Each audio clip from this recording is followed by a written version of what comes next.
Shabbat Shalom. Convido a todos a se sentarem para não cansarem. Enfim, antes de dar início aos comentários, especificamente da nossa Parashá Nassó,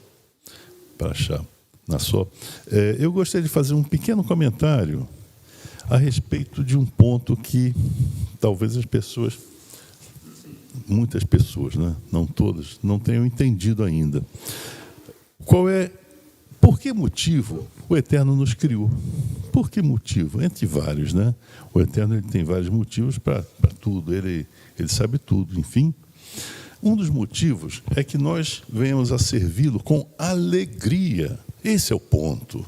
Ele não nos criou para sermos tristes. Eu vou ficar triste, o Eterno vai gostar quando eu começar a lamber o chão, quando eu começar a me martirizar. O Eterno odeia isso. O Eterno abomina esse tipo de coisa. O Eterno nos criou para nossa alegria, para nós servirmos a Ele com alegria. De que vale o ser mais poderoso do mundo criar seres para que eles sejam prejudicados, que eles sofram? É o contrário.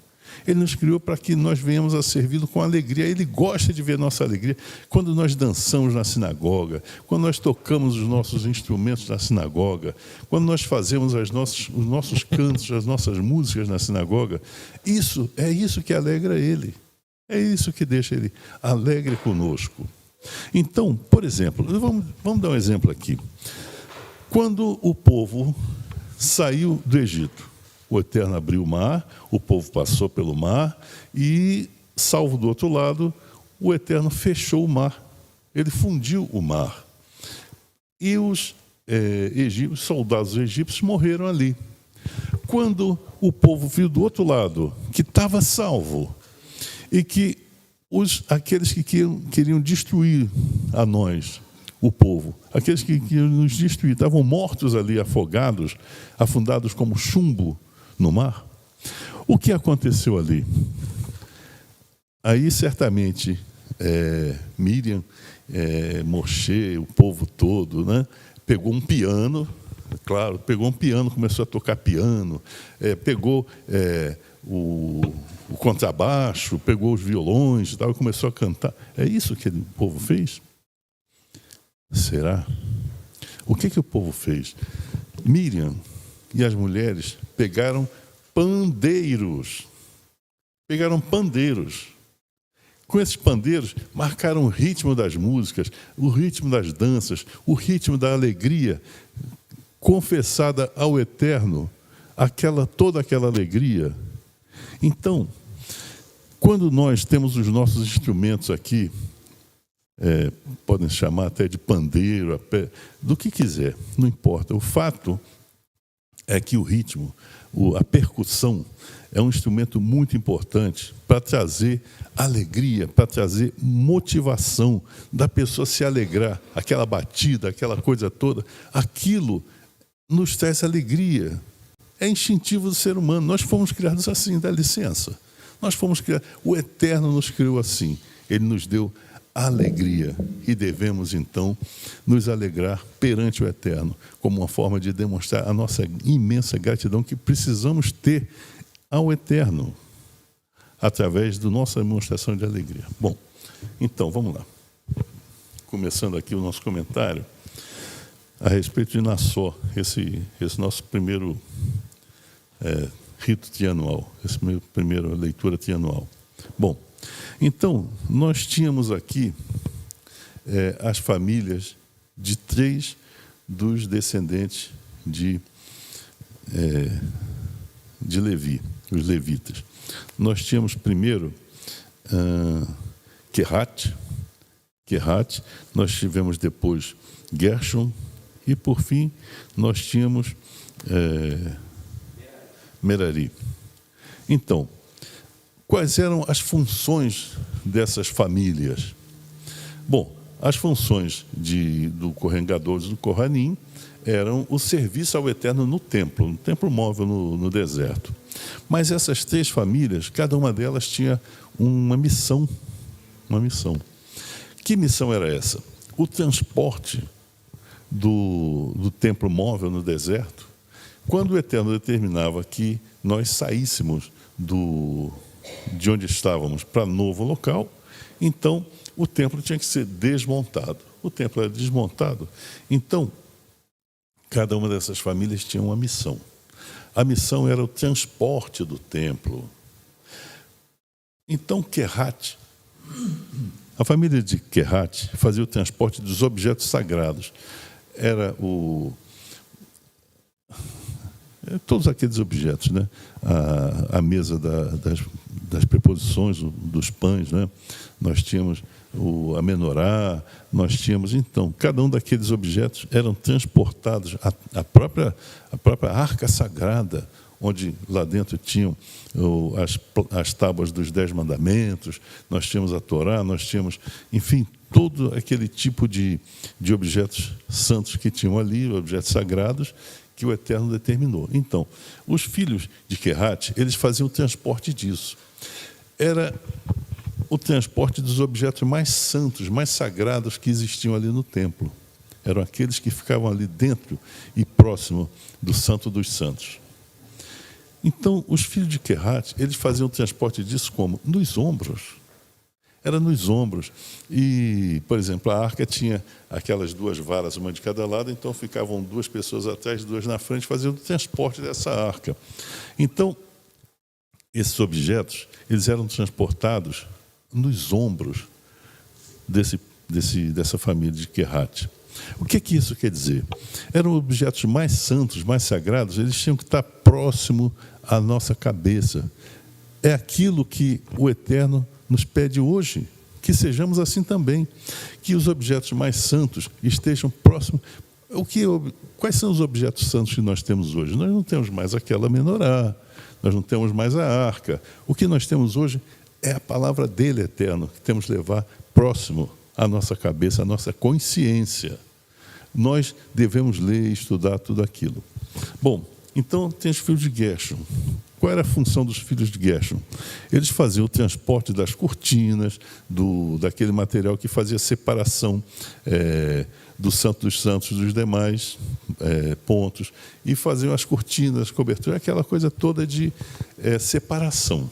Ou seja, eram os filhos de Gershom que faziam o transporte daquilo que separava o santo do profano. O que isso quer dizer? Que nós precisamos hoje também repetirmos esse trabalho. Nós precisamos, através do conhecimento, porque os filhos de Querate, eles levavam o conhecimento que estava dentro da arca.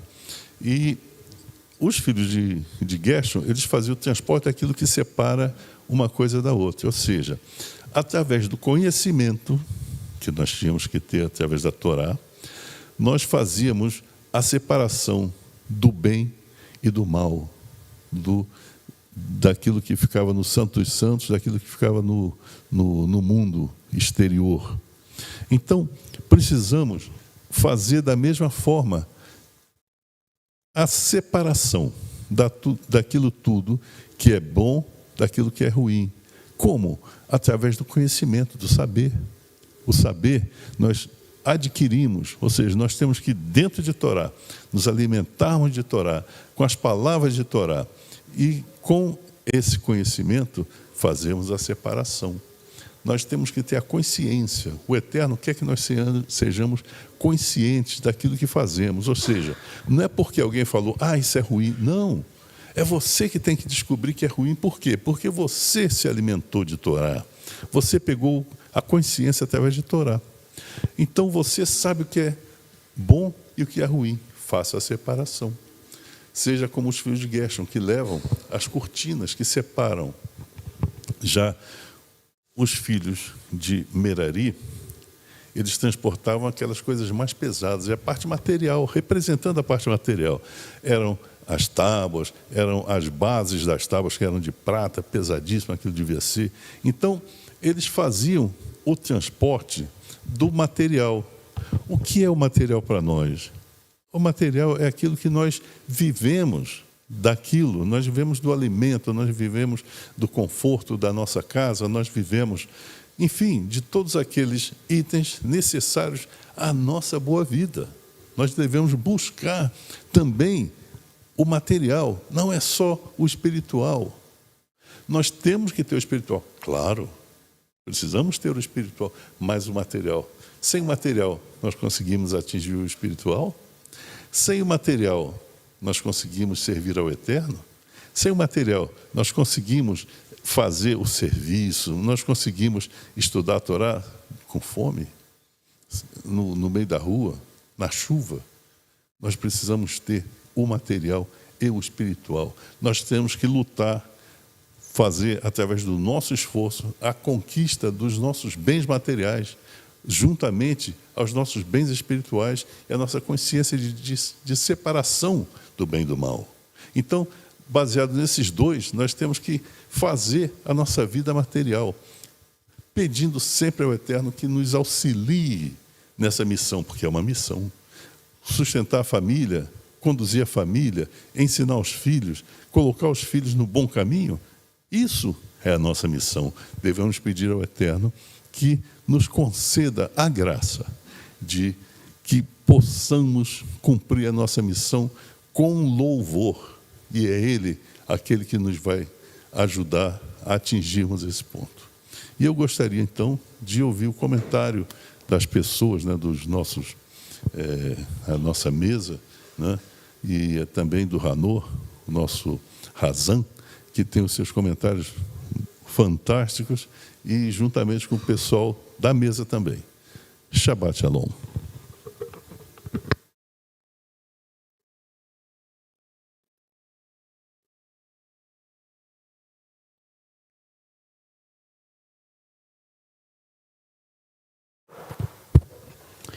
Shabbat Shalom.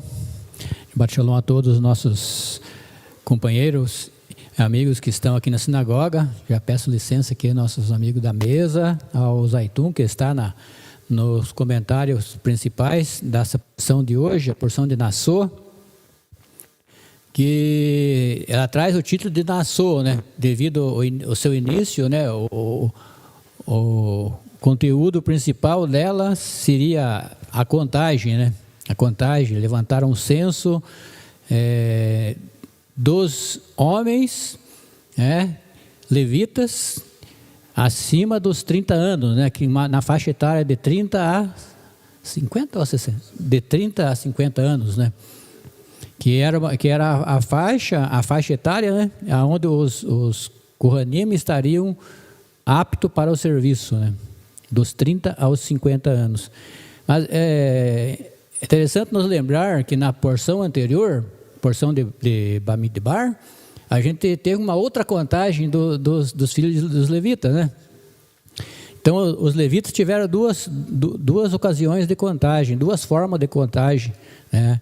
A primeira está lá em Números 3, a partir do 14, do Passuco 14, que Hashem chama Moisés e pede para que ele faça a contagem dos filhos de Levi da idade de 1 mês para cima, né?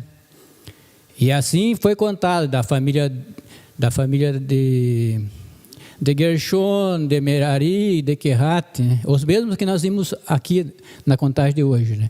Só que lá foi uma contagem de 1 mês para cima, de 1 mês em diante.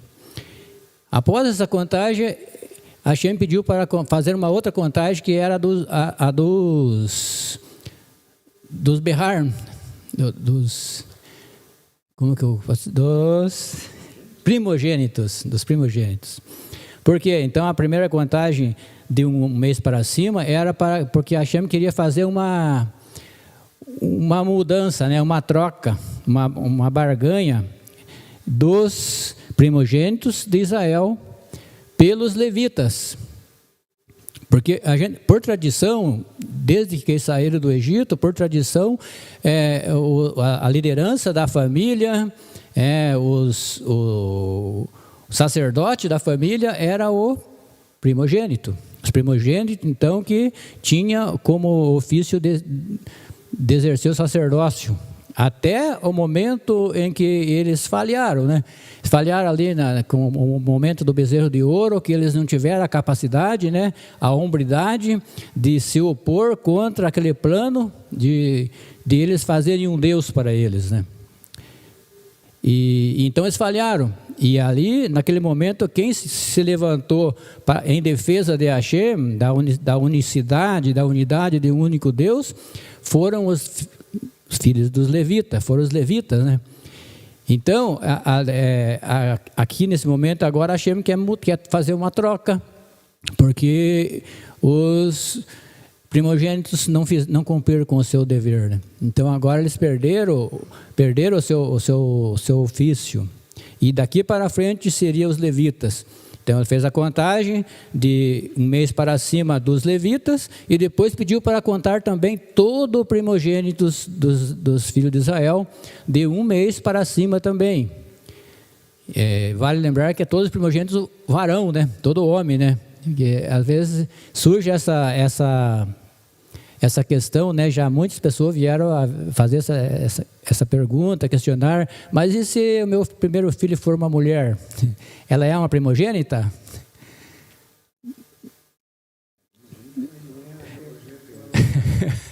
Exato. Ela não fazia parte, na época em que os primogênitos tinham essa liderança, esse ofício de sacerdócio da família e dos Bnei Israel. As mulheres que eram nascidas por primeira filha não eram uma sacerdotisa, mas sim os varões, né? Por conta disso, Hashem pede para contar aqui os varões, os filhos masculinos, né? Tanto dos levitas como dos primogênitos, porque os levitas iam assumir o lugar dos primogênitos. E agora nós deparamos com a contagem de hoje, da porção de hoje, que era uma outra faixa etária. Era das mesmas famílias de Kehat, Merari e de Gershon, só que de 30 aos 50 anos, que era o momento que eles assumiam o ofício do sacerdócio, né? Aqui nós vemos aqui que foi distribuído para cada família o seu ofício dentro do sacerdócio. Então, não é porque era sacerdote que ele obrigatoriamente ele tinha que fazer sacrifício, né? Não era porque era levita, digamos assim, mais esclarecendo melhor, né? Nem todos os levitas cumpriam o ofício do sacerdócio, dos sacrifícios em si falando, né? Mas sim, todos cumpriam com o serviço do Mishkan, né? Do Mishkan. Muitos deles faziam o serviço braçal, né? mais pesado, como o Zaitun já comentou, né? Ele levava, desmontava, carregava, né? Chegava, montava novamente o Mishkan e assim por diante. Mas tinha os outros levitas que eram separados para fazer os sacrifícios, né? E também a faixa etária era a mesma, né? Era a mesma. Os sacerdotes eram divididos por turnos, né? Era 24 turnos no ano. Cada turma de sacerdotes exercia 15 dias de trabalho no ano, né? E enquanto os demais estavam fazendo outros tipos de serviço. Todos estavam incumbidos no serviço do Mishkan e em benefício do povo de Israel. Então, eu achei interessante comentar um pouco sobre isso, né?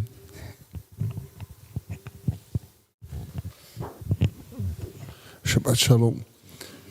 Com a permissão dos presentes da mesa, fazer um comentário a respeito da Haftarah, que a Parashá está sendo muito bem comentada, fazer só um adendo com relação à Haftarah. A Haftarah, ela traz para a gente uma passagem interessante a respeito de Shinshon, que é traduzido de grego para latim, acabou virando Sansão. E a Haftarah, quando ele conta a história de Sansão, que foi anunciado por um anjo de Hashem, que viria, que cumpriria, que seria nazireu desde o ventre de sua mãe, a qual cumpriria os votos de nazireu, ou seja, não tomaria vinho, não tocaria em nenhum morto, e que depois que Shinshon nascesse, o seu cabelo não seria cortado. A história, a saga de Shinshon, ele resume em si como pessoa o povo de Israel. Por que ele resume o povo de Israel? Porque Shinshon tinha uma grande bênção consigo e uma primorosa missão, que era combater os filisteus, que eram povos da terra. Qual que era o mandamento que foi dado à descendência de Jacó? Não se deixem impressionar nem dominar com as coisas do povo da terra. Não sirvam aos deuses da terra e cuidado com o povo da terra. E principalmente não se casem com mulheres da terra. E o que aconteceu com Shinshon? Ele se encantou por uma filisteia, ele se deixou enganar pela filisteia, as coisas estavam evidentes e elas foram evidentes uma vez na frente dele, 2 vezes, 3 vezes, até que ele entregou o segredo dele de Nazireu, da força dele, e isso lhe custou a vida.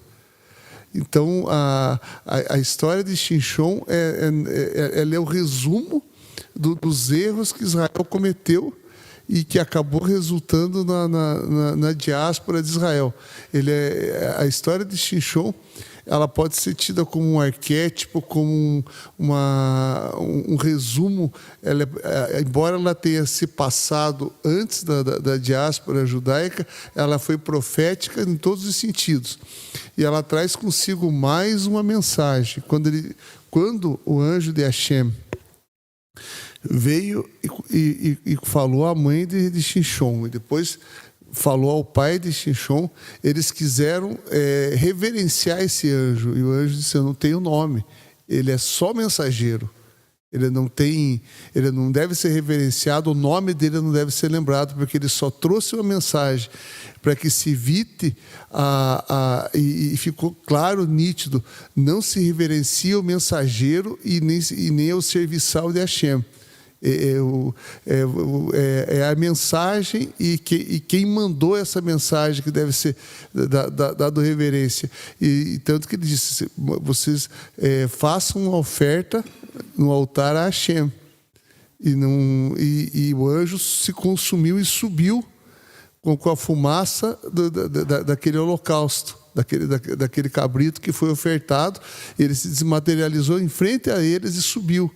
E aí os pais de Shinshon ficaram extasiados e amedrontados com aquilo. Então,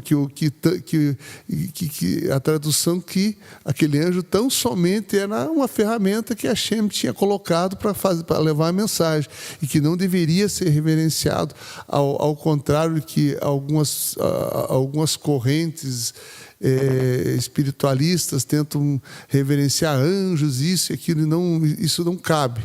Os anjos prestam serviço e são parte do braço de serviço de Hashem. Não cabe. Isso é uma prevenção contra. Evite idolatria, cuidado que ela pode estar intrínseca, ela pode ser quase instintiva na forma do ser humano olhar os fenômenos que acontecem em volta dele.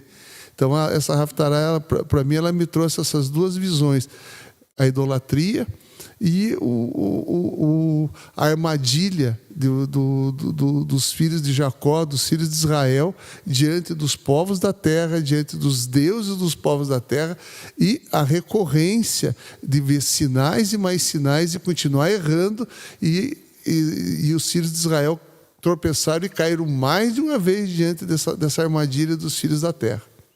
Acho que seria isso, para passar para o Hanok aqui. Pegar um ganchinho na fala do Dr. Liarro em relação ao Shinshon, né?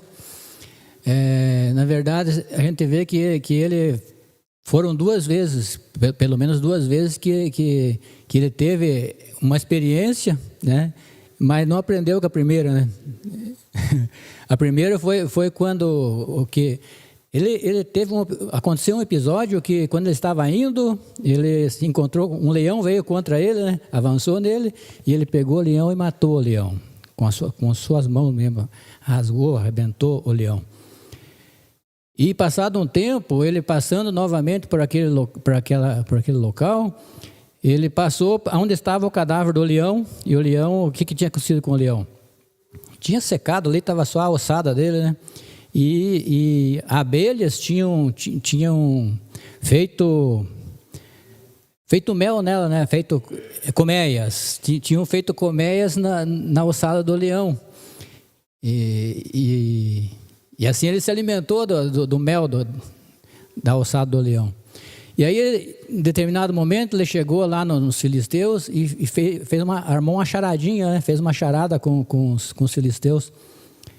E falou, olha, vou fazer uma charada, uma pergunta para vocês. Se vocês me responderem, eu vou dar para vocês 30 túnicas, né? 30 túnicas ou 30... Digamos que seja 30 túnicas, 30 paletós hoje, né? Seria... E agora, se vocês não responderem, eu vou dar as 30 túnicas para vocês, né? O que aconteceu? A abençoada da mulher, como que era o nome dela? Dalila. Ele amava muito Dalila, né? Então, o amor, às vezes, ele serve de laço, né? Principalmente quando é com mulheres estranhas, a mulher estrangeira. Por isso vem a recomendação que o Eliarro estava comentando, que Hashem recomendou para não se apaixonarem pelas mulheres da terra, porque ia ser uma armadilha. Isso aconteceu com o Shinshon, né? E a Dalila chegando a ele falou, olha, mas me fala essa história aí, como que é isso? Ele fez a pergunta, né? E como que era a pergunta? Alguém lembra como que era a charadinha? Não lembra? Ele diz, olha, do comedor saiu comida e do forte saiu... Agora eu esqueci essa última parte. Mas era assim, do comedor saiu comida. E a última parte eu esqueci. Mas era tão complicada que eu até esqueci. Mas daí a Dalila chegou e falou, olha, mas não tem sentido essa pergunta de você, essa charada. Me explica o que é isso? E ele falou, olha, não posso falar. Ah, mas você não me ama então e tal. E começou a fazer todo aquele charme, né? Até que ele contou. E chegou o dia de resolver a charada. Ele perguntou então para o pessoal, e o pessoal chegaram, olha, que é mais forte do que o leão? E que é mais doce do que o mel? Resolveram a charada. Por quê? Porque a Dalila contou para eles o resultado da charada. Essa foi a primeira parte, então ele deveria ter aprendido que não podia confiar em Dalila, né? Mas aí quando chegou a última etapa, que foi quando lhe custou a vida, novamente ele confiou na Dalila, ele acreditou em Dalila e contou o segredo dele. Contou que o segredo dele, que a força dele estava nos seus cabelos, e isso custou a vida para ele. Então isso é um exemplo forte, que a gente realmente não deve confiar, depositar confiança por amor, por paixão, né? Confiança tem que ser quando a pessoa merece ter confiança, né? E não por simpatia ou por amor, né? Ou por paixão, né? Shabbat Shalom, Boker Tov Lekulam, bom começo do dia a todos que nos acompanham. Agradecer a presença de todos os que estão hoje aqui na sinagoga de Shaarei Teshuvah. Pedir a permissão de todos os que estão hoje aqui presentes, do Benjamin Saitun, nosso Shalitá, que está na frente trazendo os comentários principais desta porção da Parashá, aos meus parceiros que estão aqui sentados junto comigo na mesa do Minyan, as mulheres que estão sentadas do outro lado das poltronas, dos nossos internautas que nos acompanham através da internet, né, através do outro lado da tela, escutando nossos comentários e também deixando seus comentários aqui no chat da nossa transmissão, e especialmente dos meus mestres que me deram a oportunidade de escutar as suas palavras para ter alguma coisa a comentar neste dia de Shabbat Shabbat da porção da Parashat Nazó, né? Começar a minha participação apoiando os comentários que já foram feitos até agora, né? Que são os comentários certos, a explanação do Benjamin Saitum, explanação magistral a respeito da porção da Parashat de Nazó. O ponto principal, um dos pontos principais dessa porção da Parashat Nazó, pelo menos para o que corresponde para o primeiro ano de leituras, é a separação, né? A separação. A separação que é diferente à segregação, né? Que é o que precisamos entender, porque quando lemos estes textos, lemos esta porção, né? Podemos determinar que, mas não tem piedade para aquele que erra, não tem piedade para aquele que se impurifica, né? Será que não tem um perdão, uma oportunidade de melhorar aquilo que aquela pessoa fez, né? Então, no decorrer deste comentário, vamos tratar a respeito dessa questão, né?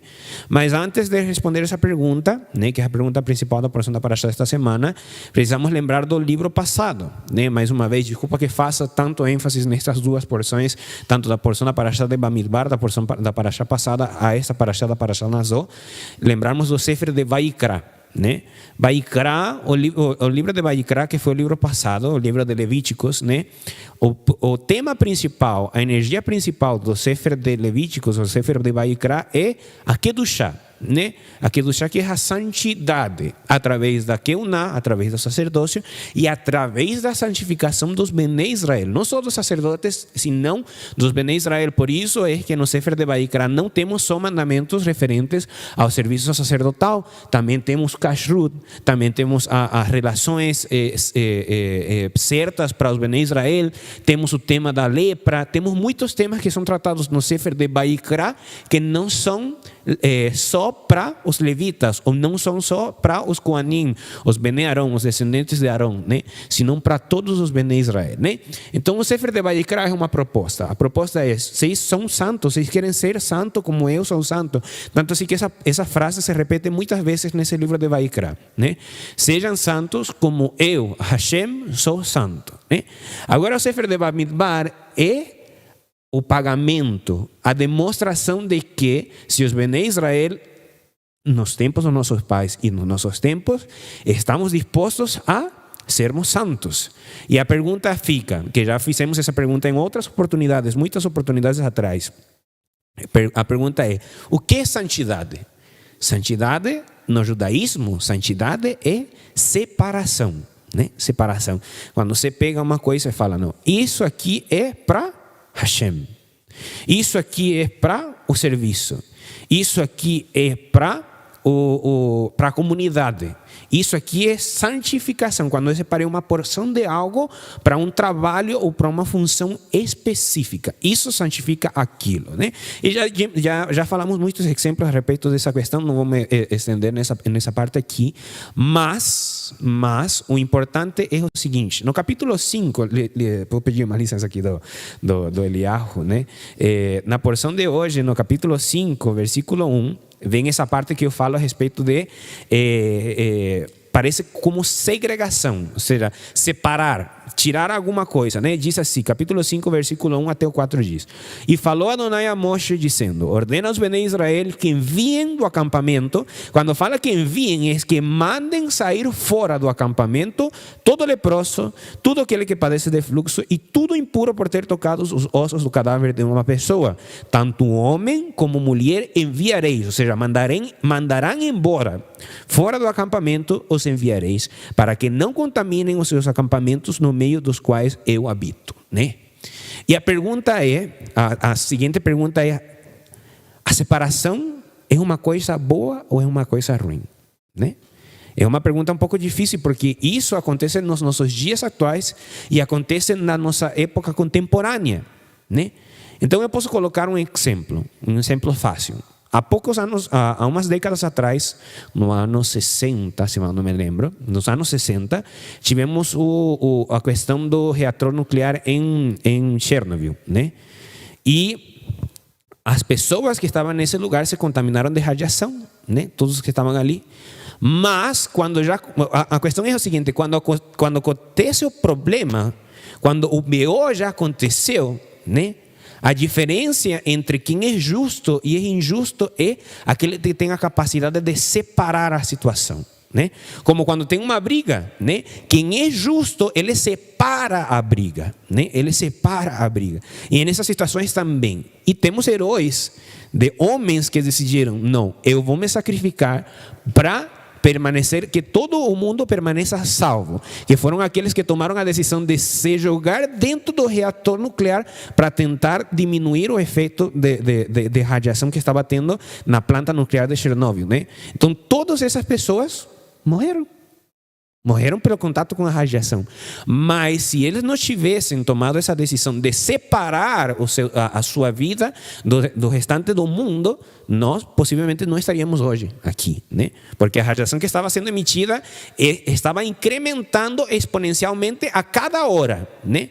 Então era muito forte aquela situação. Então aquelas pessoas que fizeram o seu serviço, tomaram essa decisão de se separar dos demais para fazer o bem, é por eles que nós estamos aqui hoje presentes, né?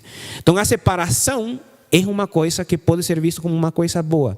Depois é que acontece, quando o problema aparece na frente, quando o BO já está ali, você não pode começar a tentar passar mão no problema, passar pano no problema. O problema precisa ser solucionado, né? Enquanto mais você deixa correr o problema, mais grande se torna o problema e mais consequências ruins acontecem. E isso nós temos na história, um monte de vezes tem acontecido assim. Quando nós deixamos o problema correr, né? Nós temos também na nossa história contemporânea, nos anos 38, se mal não me lembro que ele se elegeu, né? 38, 36, né? Quando um cara na Alemanha se elegeu e o pessoal do mundo inteiro começou a deixar correr. Deixa, vamos ver o que vai acontecer. Vamos deixar, vamos ver o que vai acontecer. E chegamos a 1945 e sabemos o que aconteceu em todo esse tempo que se deixou correr aquela situação. Então, os problemas precisam de soluções. Enquanto mais imediata a solução, é melhor e mais eficiente, né? Então, separar as questões do problema é o que faz a diferença. Por isso é que também vamos acompanhar no comentário do Abinadab em Israel, que ele fala a respeito dos levitas, e os levitas foram separados na porção da Parashá passada de Bamidbar, na contagem dos Bnei Israel. A porção da Parashá passada começa com a contagem de todos os Bnei Israel, excetuando a tribo de Levi. Quando termina a contagem de todas as 11 tribos, dali Hashem fala para Moshe, agora levanta o censo dos levitas, né? Isso já é uma separação, né? E hoje na porção da Parashá nós temos mais uma contagem especial, mais uma vez, dos levitas, né? E o que significa isso? Isso significa que eles fizeram uma separação importante. E qual foi essa separação? O que Abinadab em Israel falou. Quando estava o BO na frente, quando estava o problema na frente, que era o problema do bezerro de ouro, eles falaram, não, nós não vamos nos misturar, nós não vamos apoiar, nós não vamos participar daquela questão. E ainda mais difícil foi quando Hashem falou para Moshe, separa o povo, os que participaram no bezerro de ouro e os que não participaram. E o que aconteceu o que eles teriam que fazer com os que participaram? Teriam que matar as pessoas que participaram no bezerro de ouro. Quem seria tão forte para olhar do outro lado da linha, um irmão, um familiar, um amigo que participou no bezerro de ouro e falar com força, não, vou ter que acabar com a vida daquela pessoa. Os únicos que foram capazes de fazer isso foram os levitas. E por isso eles são separados dentro dos Bnei Israel, né? Então, soluções corretas e imediatas nos poupam de um problema maior no futuro, né? Então, nessa parte. E também apoiar o comentário também do Abinadab a respeito do Behor, né? Dos primogênitos, né? Que é uma questão que também é interessante, né? E ele falava a respeito do que o Behor, quando se fala de Behor em hebraico, que é o primogênito, é só o primogênito varão, o homem, né? Então, vai acontecer no nosso chat, vai acontecer na pessoa que nos está escutando, ou qualquer outra pessoa que pode utilizar as nossas palavras para falar que o judaísmo é machista, né? E o judaísmo não é machista, né? Mas temos que lembrar que o primogênito de varão, ele tinha o quê? Ele tinha a questão de que ele tinha dupla herança e que, como Abinadab em Israel falou, ele era o líder, o que tomava a frente na parte religiosa e na parte política da família. Mas agora eu faço uma pergunta. Quando você vai para um Beit Din, quando você vai para um tribunal ortodoxo, um tribunal de qualquer tipo de denominação judaica, né? E você fala, não, eu sou primogênito, mas eu quero participar do judaísmo, o que eles vão te perguntar? Quem é tua mãe? Né? Quem é tua mãe? Quem é a mulher que te concebeu? Né? Então, como vocês que estão me escutando do outro lado da tela, podemos falar que um homem ou uma mulher é maior que o outro? Né? Não podemos falar que um homem ou uma mulher é maior que o outro, porque Hashem considera ambos. E ambos, como o Benjamin Saitun, ele sempre fala, muito certo, né? Que a mulher tem um papel muito importante na vida de todos os Bnei Israel. Né? E nós podemos lembrar isso desde o começo do nascimento dos Bnei Israel, com Abraham e Sara. Né? Sara sempre empurrou Abraão, ou seja, sempre fez que Abraão se mexesse para que as coisas acontecessem. Né? Rivka teve que mexer com Jacó para que ele tivesse que sair da terra que ele estava acostumado e procurasse a sua mulher na casa da sua parentela, da parentela de Rivka. Né? Então as mulheres têm um papel importantíssimo na nossa comunidade, na nossa comunidade e no nosso estado, em todos os lugares. E cada quem precisa respeitar o trabalho, a função de todos. Né? Todos precisamos ter essa capacidade de discernir o qual é o meu papel, qual que é a minha função, o que eu preciso fazer. Mais uma vez, de acordo com o que estamos falando da separação. Por isso é que quando nós vamos finalizar o Shabat, né, nós já vamos falar a respeito disso, né? Quando estamos prestes a finalizar o Shabat, nós falamos do horário da Havdalah. E o que significa Havdalah em hebraico? Havdalah é separação. Separação entre o quê? Entre o Shabat e o resto dos dias. Né? Então, o serviço de Kabbalat Shabat, que é o serviço de abertura do dia sagrado de Shabat, é uma separação, e o serviço de Havdalah, que é o encerramento do dia sagrado de Shabat, é outra separação. E essas duas separações é o que santifica os nossos dias. Né? Então sempre temos que ter isso bem claro para podermos avançar no nosso judaísmo. Né?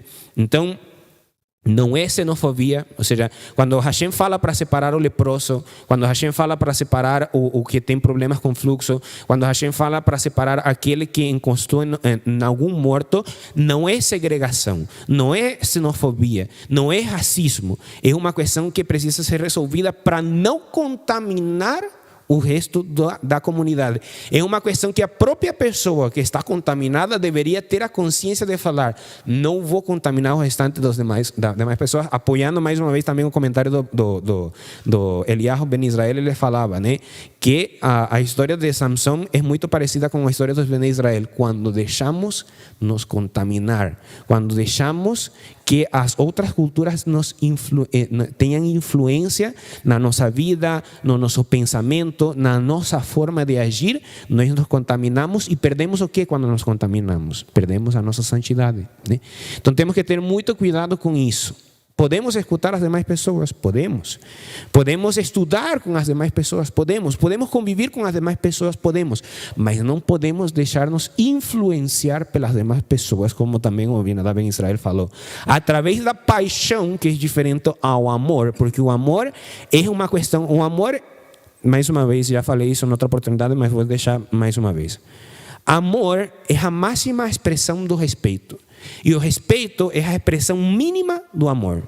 Então, num lugar onde não existe respeito, você não pode falar que tem amor por algo. Ou seja, quando você fala que você tem amor por uma pessoa e você não respeita aquela pessoa, você pode ter qualquer outro tipo de sentimentos, paixão, obsessão, qualquer tipo de pensamento, mas não é amor, porque o amor precisa do quê? Precisa do respeito. Né? E por isso aquela pessoa que era impura, ele mesmo teria que tomar a decisão: não, eu vou me afastar do acampamento. Para quê? Para não contaminar as demais pessoas. Né? Com isso eu queria finalizar a minha participação. Brilhantes comentários, todos eles.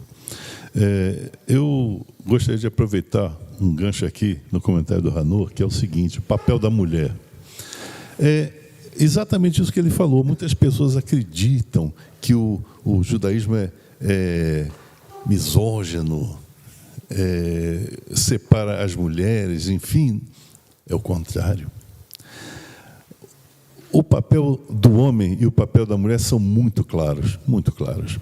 O papel do homem é o papel tático, é o papel do momento. Como é que eu vou fazer para sustentar, para levar comida para minha casa? Como é que eu vou fazer para levar uma roupa para minha casa? Como é que eu vou fazer?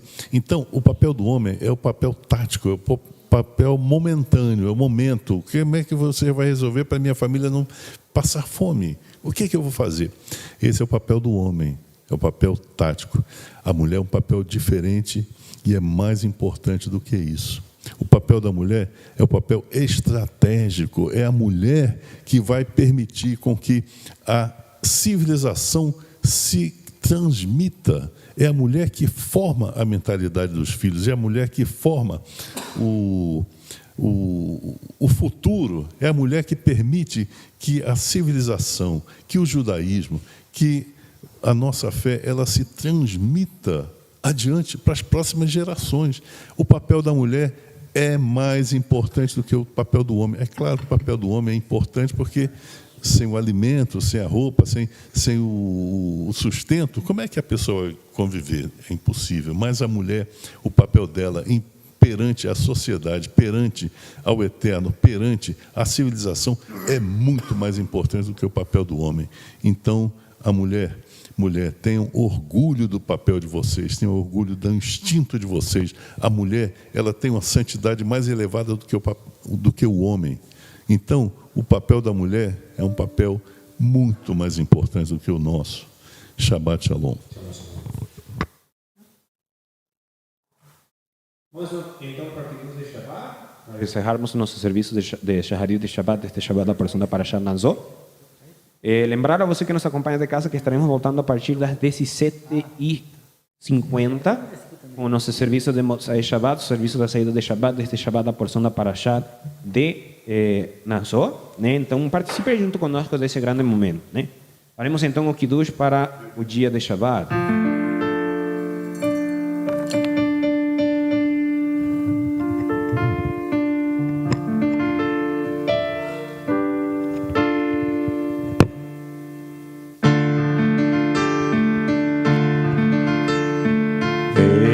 שמרו בני ישראל את השבת לעשות השבת לתורתם ברית עולם ביני ובין בני ישראל אותי לעולם כי ששת ימים עשה השם את השמיים ואת הארץ וביום השביעי אוי שבת באי נפל וביום השביעי אוי שבת באי נפש Savri Maranã. לחיים ברוך אתה אדוני אלוהינו מלך העולם בורא פרי הגפים אמן. Lechaim, a vida.